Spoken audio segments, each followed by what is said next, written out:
నమః శివాభ్యాం నవయౌవనాభ్యాం పరస్పరాశ్లిష్టవపుర్ధరాభ్యాం నగేంద్రకన్యా వృషకేతనాభ్యాం నమో నమః శంకర పార్వతీభ్యాం. ఇంతవరకు వరుసగా జ్యోతిర్లింగాలలో సోమనాథలింగం గురించి చెప్పుకున్నాం. శ్రీశైల మల్లికార్జున లింగం గురించి వివరించుకున్నాం. ఉజ్జయిని మహాకాళేశ్వర లింగం గురించి చెప్పుకున్నాం. ఓంకార క్షేత్రంలో ఉన్న అమరేశ్వర జ్యోతిర్లింగం గురించి చెప్పుకున్నాం. ఆ తర్వాత ప్రజ్వల క్షేత్రంలో ఉన్న వైద్యనాథేశ్వరుడు గురించి చెప్పుకున్నాం. డాకిని భీమశంకర ఆవిర్భావ మహిమల గురించి చెప్పుకున్నాం. రామేశ్వర జ్యోతిర్లింగం గురించి చెప్పుకున్నాం. నాగేశ్వరుడు దారుకావనంలో ఉన్న స్వామివారి గురించి కూడా చెప్పుకున్నాం. ఇక ఇప్పుడు త్ర్యంబకేశ్వరుడు గురించి చెప్పుకుందాం.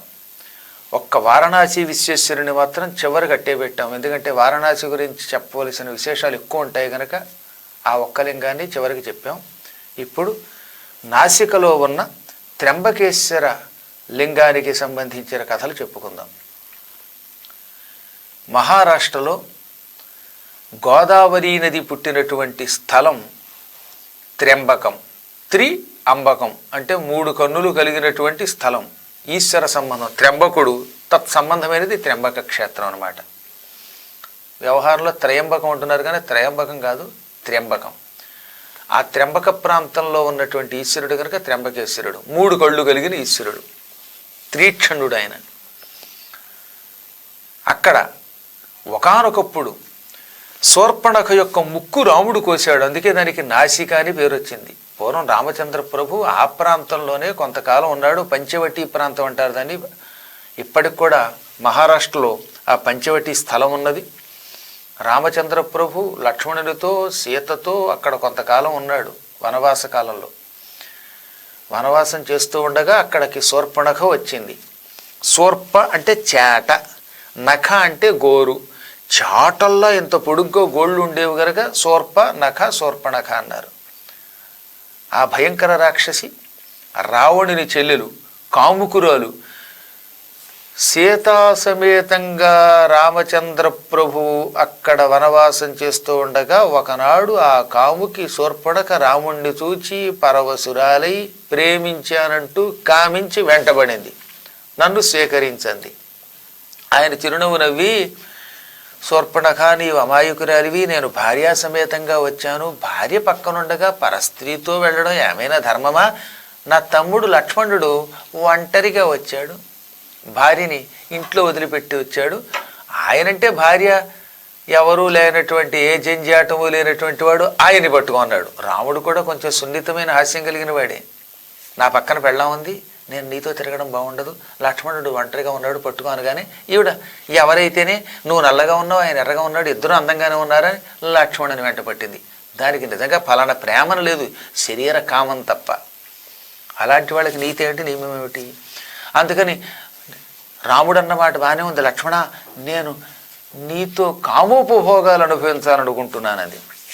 లక్ష్మణుడు మళ్ళీ ఆయన ఏం చమత్కారం చేశాడు, వెర్రిదానా నేను అన్నగారి సేవ చేయడానికి వచ్చాను, దాసుణ్ణి, బ్రహ్మచర్య దీక్షతో ఉన్నవాడిని. నువ్వు నన్ను కట్టుకున్నావు అనుకో, నన్ను పెళ్లి చేసుకున్నావు అనుకో, మన ఇద్దరం కలిసి రోజు మా అన్నయ్యకి వదినికి సేవ చెయ్యాలి. నా వల్ల నీకు శరీర భోగాలు ఉండవు. అందువల్ల అన్నగారినే పట్టుకో, ఆయనతో సుఖం ఉంటుందిగా నాతో సుఖం ఉండదు అన్నాడు. మళ్ళీ రాముని దగ్గరికి వెళ్ళింది అది.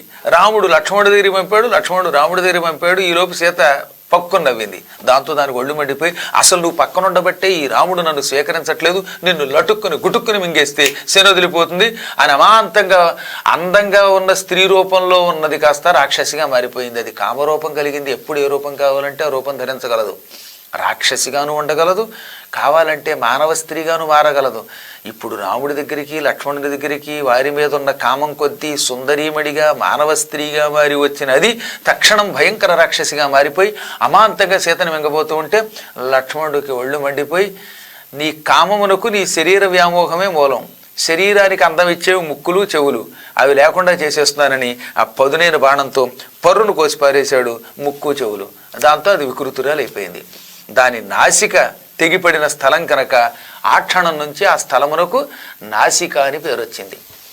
వెరసి త్ర్యంబకేశ్వరుడు నాసికలో ఉన్నాడు కనుక నాసికా త్ర్యంబకేశ్వరుడు అయ్యాడు. మొదట్లో త్ర్యంబకేశ్వరుడు లక్ష్మణుడి ధర్మానని ముక్కు అక్కడ పడడంతో నాసికా త్ర్యంబకంగా మారిందనమాట. ఆ స్థలంలో ఉన్న ఈశ్వరుడు త్ర్యంబకేశ్వరుడు జ్యోతిర్లింగాలలో అపూర్వ జ్యోతిర్లింగం. అది కూడా అసలు జ్యోతిర్లింగములన్నీ కూడా ఈశ్వరుడి యొక్క అనంత తేజస్సుతో కూడినవి. ఈశ్వరుడు తన తేజస్సుని 12 భాగములు చేశాడు. ఆ 12 భాగాలు ఇవాళ 12 మాసములు. ఒక్కొక్క మాసం ఒక్కొక్క జ్యోతిర్లింగం దగ్గర ఉన్నవాడు సంవత్సర కాలంలో ఎటువంటి శక్తి పొందుతాడు అంటే ఈశ్వరుడే అవుతాడు, మృత్యుంజయుడు అవుతాడు. ఇక్కడ మీకు ఒక రహస్యం చెప్పాలి. ప్రతి మాసానికి ఒక్కొక్క విశిష్టత ఉన్నది. 12 జ్యోతిర్లింగాలు ఉన్నాయే, అవి ఏంటనుకుంటున్నారు? సౌరాష్ట్రే సోమనాథంచ. సోమనాథలింగం సౌరాష్ట్ర మాసం. సౌరాష్ట్రంలో ఉన్న సోమనాథుడు చైత్రమాసానికి ప్రతీక. చైత్రమాసంలో సోమనాథుడిని చూడాలి. శ్రీశైలే మల్లికార్జునం. వైశాఖ మాసంలో శ్రీశైల జ్యోతిర్లింగాన్ని చూడాలి. అంటే ఒక్కొక్క లింగం ఒక్కొక్క మాసం అయిందనమాట. ఉజ్జయిన్యాం మహాకాలం. ఉజ్జయిని మహాకాళేశ్వరుడు జ్యేష్ఠమాసం. అది అంచేతే జ్యేష్ఠమాసంలో వీలున్నవాడు ఉజ్జయిని మహాకాళేశ్వరుని చూడగలిగితే ఆ జ్యోతిర్లింగమే ఆ మాస రూపంలో ఉంటుంది. ఆ మాసంలో దర్శనం చేసుకుంటే వాడికి కైవల్యం వస్తుందన్నమాట. ఓంకారం అమరేశ్వరం. ఆషాఢమాసంలో తప్పక ఓంకారేశ్వరుని చూడాలి ఒక్కసారి. తర్వాత ఎప్పుడు చూసినా పర్వాలేదు. ఒకటి గుర్తుపెట్టుకోండి, ఆ మాసంలో చూస్తే విశిష్ట ఫలితం అన్నాం కదా అని మిగతా కాలంలో చూడకూడదని కాస్తమా. అసలు జ్యోతిర్లింగ దర్శనానికి ఎప్పుడైనా వెళ్ళొచ్చు. మాసానాం నియమో నాత్ర దినానాం నియమోపినా సదాసేవ్యం సదాసేవ్యం. ఈ మాసములోనే చూడాలి, ఈ తిథి నాడే చూడాలి అనే నియమం లేదు. ఎల్లవేళలా ఈ జ్యోతిర్లింగములను దర్శనం చేసుకోవచ్చు, సేవించవచ్చు, సేవించి తీర్థప్రసాదములు స్వీకరించి తరించవచ్చు. కానీ ఈ మాసములు ఆ లింగములుగా మారే ఆ లింగములు ఈ మాస రూపంలో ప్రవర్తిస్తాయి కనుక ఆ సమయంలో అక్కడికి వెళితే అంత లాభం అనమాట. చైత్రం సౌరాష్ట్రం, వైశాఖం శ్రీశైలం, జ్యేష్ఠం ఉజ్జయిని, ఆషాఢం ఓంకారం, శ్రావణమాసం ప్రజ్వలం, భాద్రపద మాసం డాకిని, ఆశ్వీజ మాసం రామేశ్వరం, కార్తీక మాసం నాగేశ్వరం, వారణాసి మార్గశీర్ష మాసం. అందుకనే మార్గశీర్ష మాసంలో వారణాసికి వెళ్ళగలిగిన వాడు అదృష్టవంతుడని పూర్వకాలంలో పలికేవన్నమాట. పుష్యమాసం త్ర్యంబకేశ్వరుడు. పుష్యమాసంలో పూర్వం త్ర్యంబకేశ్వరుడి దగ్గరికి వెళ్ళి మహానుభావులైన నారదాదులు అభిషేకించారు. అందుకే మాఘమాసం కేదారేశ్వరుడు. కానీ ఇవాళ మనం మాఘమాసంలో కేదారేశ్వరుడి దగ్గరికి వెళ్ళలేము. ఎందుకంటే దేవతలు తప్ప అక్కడికి మానవ మాత్రులు వెళ్ళలేడు. అందుకే మాఘమాసంలో వెళ్ళలేం కనుక మాఘమాసం కేదారేశ్వరుడిగా మారింది కనుక దానికి బదులుగా ఏం చెప్పారు? వైశాఖం కానీ జ్యేష్ఠం కానీ ఆషాఢం కానీ వీటిల్లో ఏదో ఒక మాసంలో అక్కడికి వెళ్ళినా చాలన్నారు. వరుసగా చాతుర్మాస్య కాలంలో కూడా చూసినా అది మాఘమాసంతో సమానం అవుతుంది. ఇంకా కృష్ణేశ్వరుడు ఉన్నాడు, ఫాల్గుణ మాసం. ఇలా 12 మాసాలు ఈ 12 లింగాల నుంచి వచ్చాయి. ఒక్క కేదారేశ్వరుడి దగ్గరికి మాత్రం మాఘమాసంలో వెళ్ళలేకపోయినా చాతుర్మాస్య కాలంలో వెళ్ళినా చాలని పురాణాలు చెప్పాయి. ఎందుకంటే ఆ సమయంలో దేవతలు తప్ప మనం వెళ్ళలేము, అసలు ఓపెన్ చేయరు. మే నెల దాకా అక్కడ తలుపులే తీరు కదా.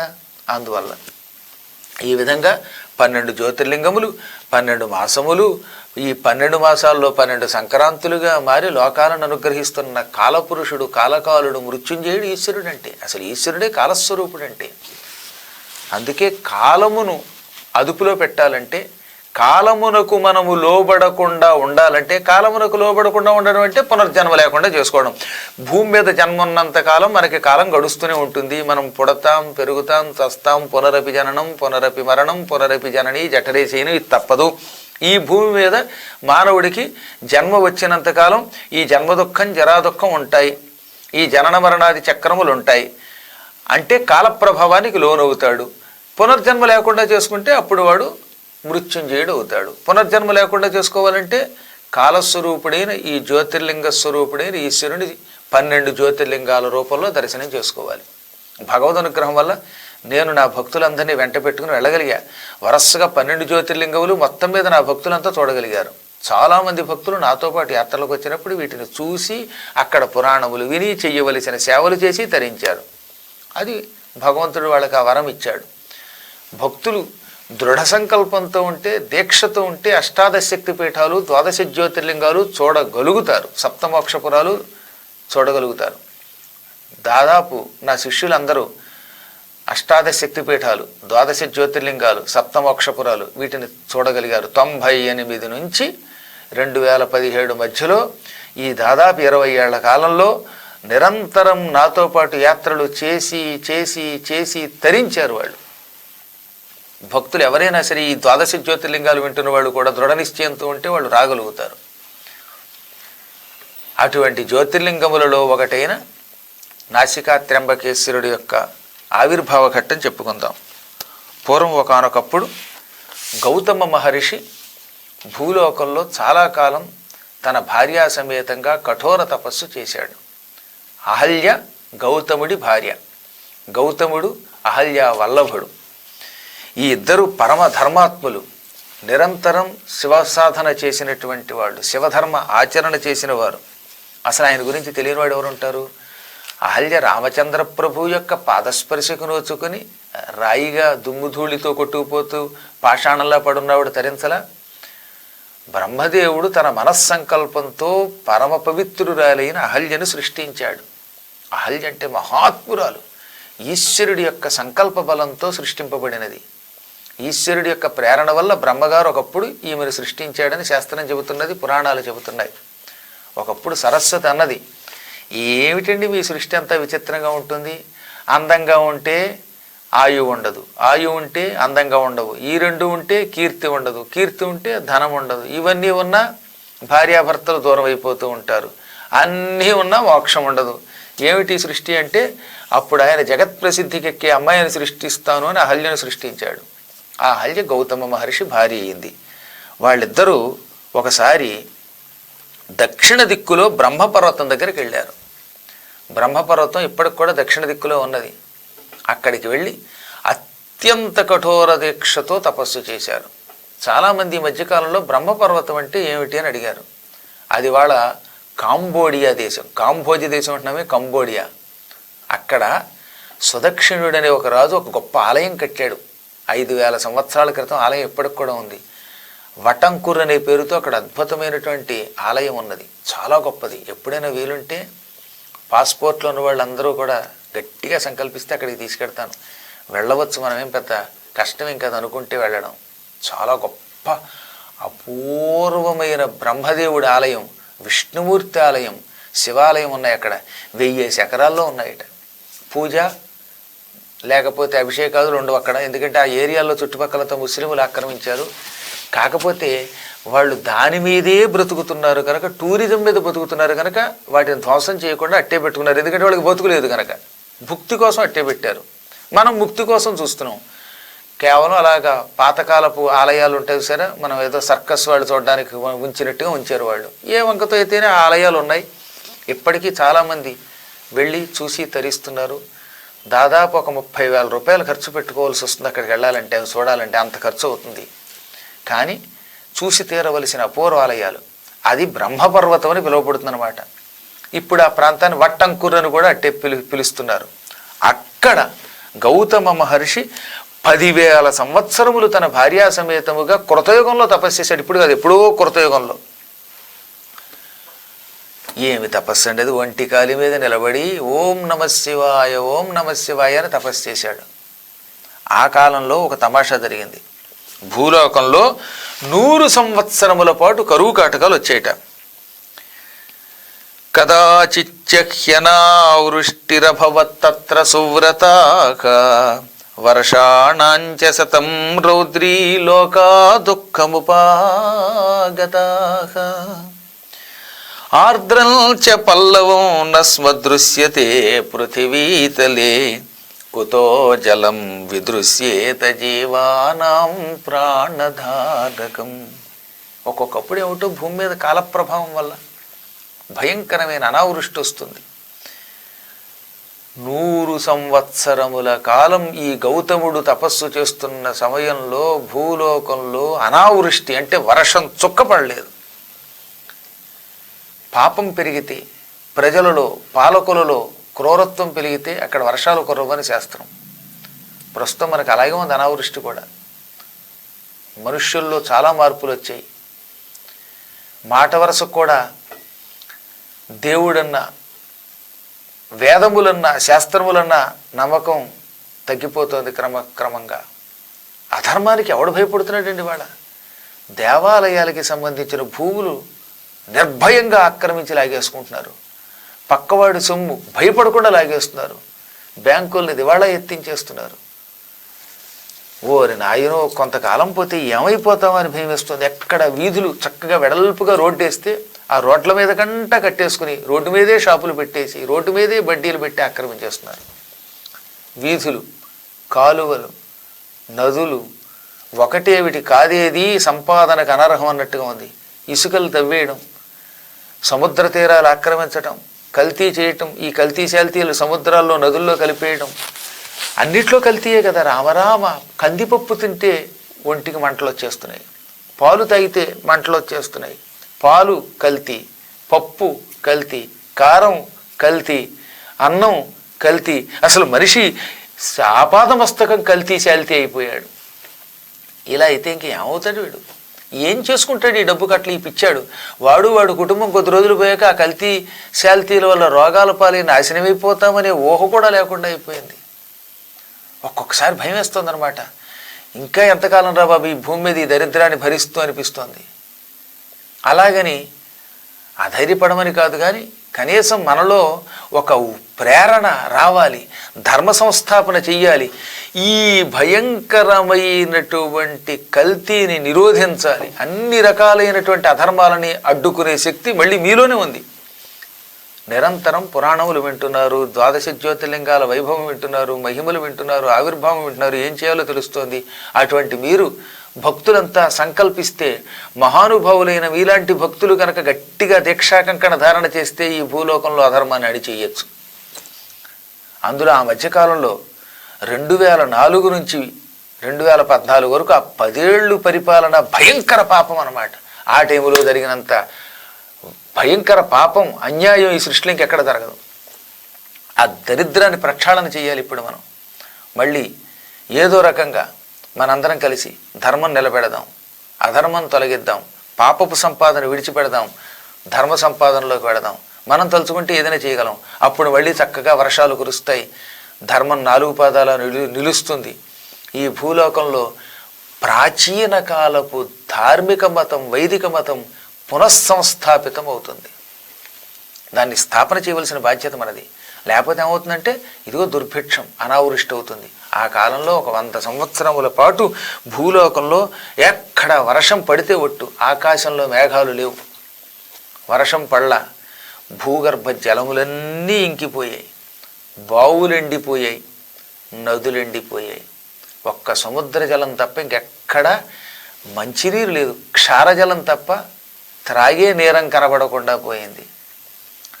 మనుష్యులు తిండి లేక, మంచినీళ్లు లేక పిట్టలు రాలినట్టు రాలిపోవడం మొదలుపెట్టారు.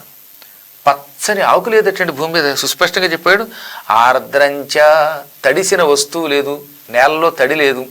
పల్లవం నస్వదృశ్యతే పృథివీతలే, భూమండలం లేదు, ఒక్క ఆకు, పచ్చని ఆకు లేదు. ఎండిపోయిన చెట్లు, మురోడులైపోయి రాలిపోయిన ఆకులతో చివుళ్ళు లేకుండా అయిపోయే చెట్లన్నీ కూడా కట్టె పొలలు అయిపోయాయి అన్నమాట. పంటలు లేవు, ఎక్కడ నీరు దొరుకుతుంది, ఎక్కడ ఆహారం లభిస్తుంది, ఎక్కడ చెట్లకి ఆకులుంటాయి, ఎక్కడ పళ్ళు దొరుకుతాయి అంటూ మానవులు ఫలాల కోసం, జలాల కోసం, ఆహారం కోసం, పచ్చని చెట్ల కోసం, చెట్ల చిగుళ్ళ కోసం అల్లాడిపోయి గింజుకుపోయి వెతకడం మొదలెట్టారు. కానీ దొరకలేదు. సహజంగా జలం లేకపోతే ఎంతకాలం బతుకుతారు? కొంతకాలం ఏదో మురికి నీళ్ళే అలాగే తాగి బతికారు. క్రమంగా మనుషులు చాలామంది చచ్చిపోవడం మొదలుపెట్టారు. ఎక్కడో ఇళ్లల్లో కాస్తంత నీరు నిలవ ఉన్నవాళ్ళు, ఎప్పుడో ధాన్యం దాచుకున్న వాళ్ళు, కాస్తో కోస్తో పుణ్యాత్ములైన వాళ్ళు అంత అన్నం తిన్నారు, లేదా ఎండిపోయిన ఆకులు తిన్నారు. ఎక్కువ మందికి ఆకులు కూడా దొరకలేదు. దాంతో కోటానుకోట్ల జీవరాశులతో ఉన్న ఈ భూమండలం అంతా క్రమక్రమంగా లక్షల్లోకి దిగిపోయింది జీవరాశి. ఋషులు, సామాన్య మానవులు, ఏది మహానుభావులైన ఋషులే అల్లాడిపోయారు. ఋషులు అల్లాడిపోతే సామాన్య మానవులు అల్లాడడంలో ఆశ్చర్యమేమున్నది, వాళ్ళు అల్లాడిపోయారు. పశువులు, పక్షులు అన్నీ చెదిరిపోయాయి నలుదిక్కులకి. ఎక్కడైనా కాస్తో కోస్తో నీరున్న చోటికి పరిగెత్తుకుపోయారు అంతాను. ఆ స్థితిలో భూమండలంలో ఆనాటికి 40 కోట్ల జనాభా ఉండేదట. భారత భూమండలంలో మొత్తం ప్రపంచమంతా కలిపి 100 కోట్లు ఉన్నాయి. 100 కోట్లు కాస్త 1 కోట్లో దిగిపోయింది. దాన్ని బట్టి ఆలోచించండి. 99 కోట్ల ప్రపంచ జనాభా, భూమండల జనాభా నశించిపోయింది. ఆవులైతేనేం, గేదెలైతేనేం, కోళ్ళైతేనేం, కుక్కలైతేనేం, మనుషులైతేనేం అంతా కలిపి చివరికి 1 కోట్లో దిగారు. అంత జన నష్టం జరిగింది, అంత భయంకర నష్టం జరిగింది. ఒక మనిషి చచ్చిపోతే తోటివాడు వీడు చచ్చాడు రా బాబుని వాడి మీద పడి వాడిని పిక్కు తినేయడం మొదలెట్టారట. మానిసి తినియేడి కరువు అన్నాడు. అందుకే దూర్జటి గారు సాధారణంగా మనిషిని తినాలంటే కొంచెం జుగుప్సగా ఉంటుంది. ఒక వ్యక్తి చచ్చిపోయి శవమైపోయాక కొద్ది రోజులు పోయాక ఎండిపోయిన శవాన్ని పురుగులు పట్టిందని కూడా తినేస్తున్నారంటే ఎంత భయంకరమైన ఆకలి ఒకసారి ఆలోచించండి. బుభుక్షిత కిన్నకరోతి పాపం అంటోంది వేదం. బుభుక్షిత అంటే తినాలనే కోరిక ఉన్నవాడు, ఆకలి ఎక్కువైపోయి తినాలి తింటే కానీ బతకలేరు బావోయ్ అని తిండి మీద వ్యామోహంతో గిజగిజలాడిపోతున్నవాడు, ప్రాణం అల్లార్చుకుపోతున్నవాడు, జిల్లార్చుకుపోతున్నవాడు, ఆకలికి మలమలమాడిపోతున్నవాడు కిం పాపం నా కొరోతి అంటే ఏ పాపం చేయడానికైనా సిద్ధపడతాడనమాట. వాడు చెయ్యని పాపం ఎక్కడ ఉంటుంది? ఆకలి ఎక్కువైపోతే ఏ పాపమైనా చేస్తాడు. ఆకలి కొన్నవాడికి ఇది ధర్మం అది అధర్మం అని ఏమనిపిస్తుంది? 3 రోజులు తిండి లేదండి, ప్రాణం గిజగిజలాడుతోంది, పక్కవాడి జేబులోంచి ఒక రొట్టె ముక్క బయటికి కనబడుతోంది, వాడిని చంపేనే తినేస్తట్టు వాడు. అక్కడ పాపం ఎందుకు చేస్తున్నారని ఆలోచించడం. ఎందుకంటే వీడు బతకాలి. దొంగతనమా, హత్య ఇవేమీ చూడడం. ఆకలికి ప్రాణం నిలబెట్టుకోవడానికి ఏ పని చేయడానికైనా సిద్ధపడతాడు. అందుకే నేరం నాది కాదు ఆకలిది అన్నారు. ఆ మాట సంస్కృతంలో ఎప్పుడూ వేదమే చెప్పింది. బుభుక్షిత కిన్న కరోతి పాపం అని. అంత పాపానికి ప్రజలు ఒడిగట్టేశారన్నమాట. ఆ స్థితులలో ఈశ్వరుడు ఎలా అనుగ్రహించాడో రాబోయే భాగంలో తెలుసుకుందాం. అంతవరకు మంగళం.